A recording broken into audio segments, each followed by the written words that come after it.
But I think it was only through the delivery of all the government programs that we realized to what extent we were unable to serve that population.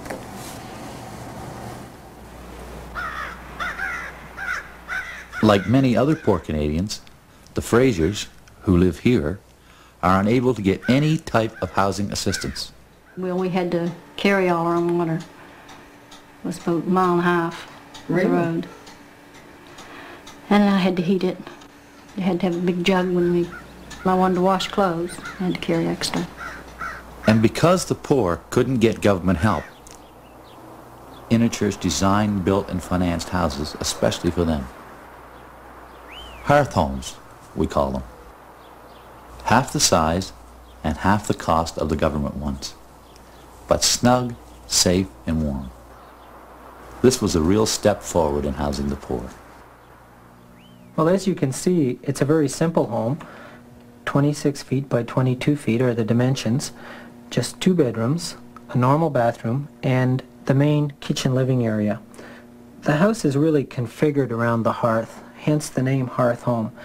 We feel that most people in this area are kitchen people. The kitchen, living room area we have combined. And this area is the essence of the home, the essence of the concept we were trying to develop.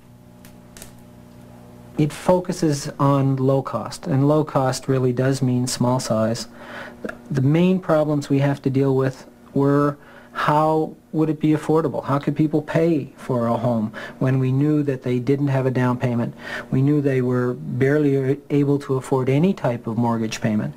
And to make matters even worse, we'd hoped to develop this program, this concept, without direct government subsidy or direct government assistance. And in fact, we have found that the provincial government have been very, very helpful. They provided mortgage insurance, a guarantee of the loan, if you would, without which it's very unlikely we would get any finance company to cooperate with us if there wasn't such a guarantee in place, because it's logical from their point of view the risk is somewhat high.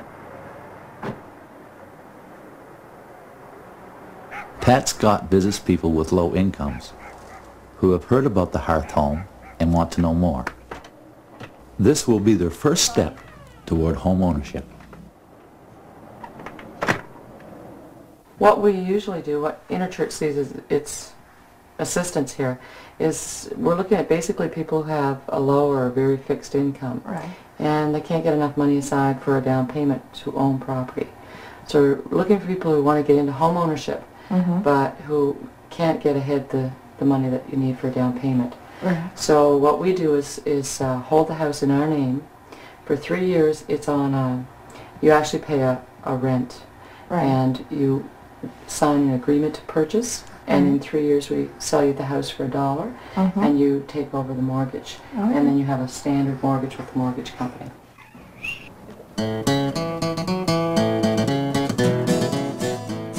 It takes about 18 months from the time of their first application to when they move in.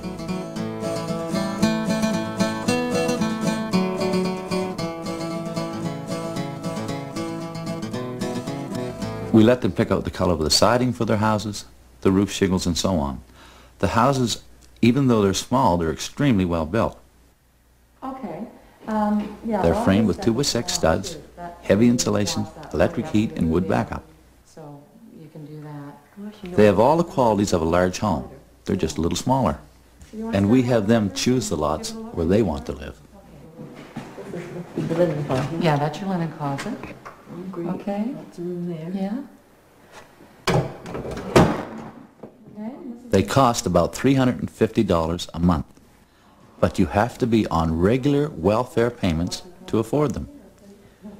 Those on minimum wages, casual laborers, and unemployed are still left out in the cold.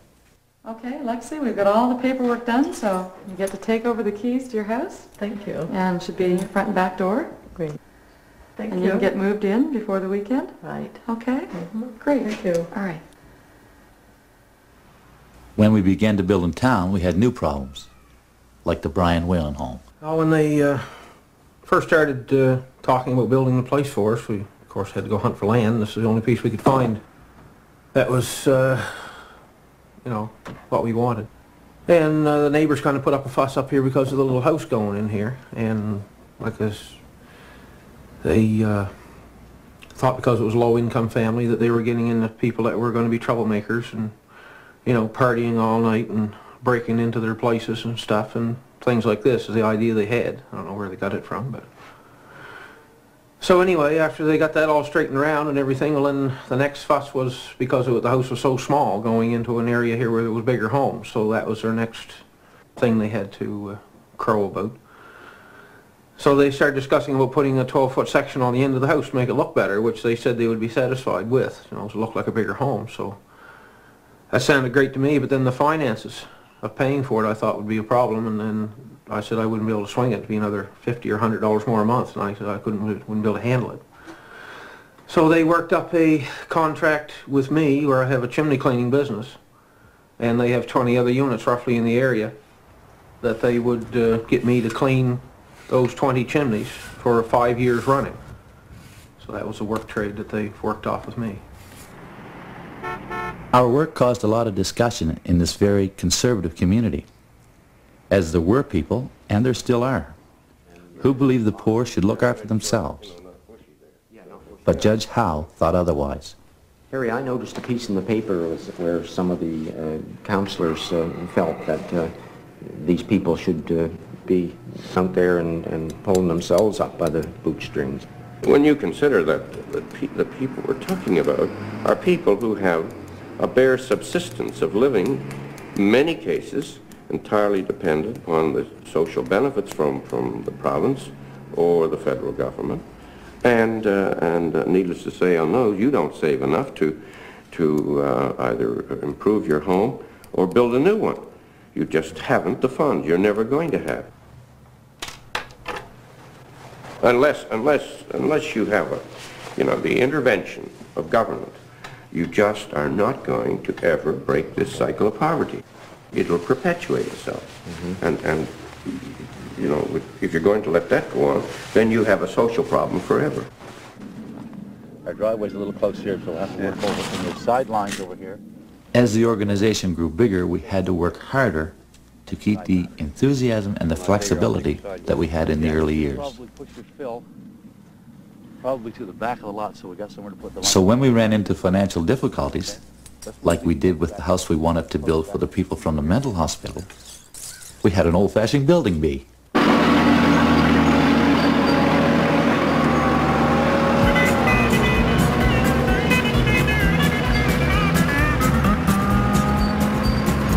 There's songs about the truck driver, songs about coal miners too.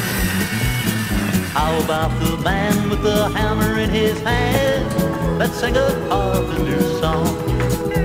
There's songs about the greasy tavern and songs about the pretty girl. Let's sing about the man with the hammer in his hand. Let's sing a As you know, we only have 7 nails left, right?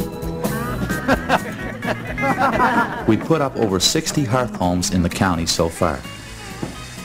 They cost about $27,000. That's 1987 figures, and normally take about 4 weeks to build. He's up every morning at daybreak. He's working hard all day long. Let's sing about the man with the hammer in his hand. Let's sing a carpenter song. He doesn't make a lot of money. He's working 40 hours long. Let's sing about the man with the hammer in his hand. Let's sing a carpenter song.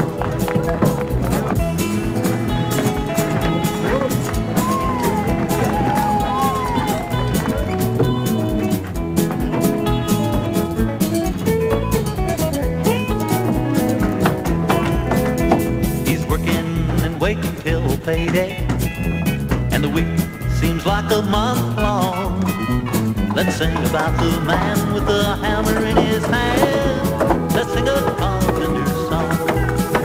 Now the song's about the truck driver, and songs they call moving on. Now the song about the man with the hammer in his hand. thunderstorm.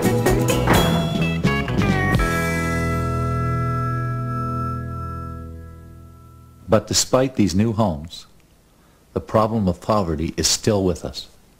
Taken right out of school, too, unnoticed to us. That's what I heard was, I'm telling you. So Gordon, you're sick too. You're not well, and Lauren is disabilities not too well. A house by itself is not enough. What really matters is continuing encouragement and support. We must confront the notion that poverty in a community belongs only to the poor. Everyone in the community is affected by it and participates in the illness. The notions which the community as a whole has, that there is a large segment who are essentially worthless, beyond the pale, pigs. And this attitude isn't just one confined to the haves. It's an attitude which has percolated down to the have-nots, to the point where they also see themselves this way, lacking any hope, any capability of redeeming themselves. It isn't just a problem of the poor, of the disadvantaged, but a problem which affects everyone in the society and which depletes the reality of everyone. Little boy playing round Daddy's feet, waiting for payday and the end of the week, sitting round the wood stove trying to keep warm. That's the way it is when your country born. Our churches and our work have brought us together so that we can help others in the best way we know. We're proud of our work, and this we celebrate. That's the way it is when your country born. I'll never forget that old straw tick. It wasn't very soft, but it sure was thick. Upright and early each and every morn. That's the way it is when your country born. We stuck together, never did drift apart, and of us sharing each other's hearts. Things were pretty rough, we wore clothes that were torn. That's the way it is when your country born. Yes, that's the way it is when your country born.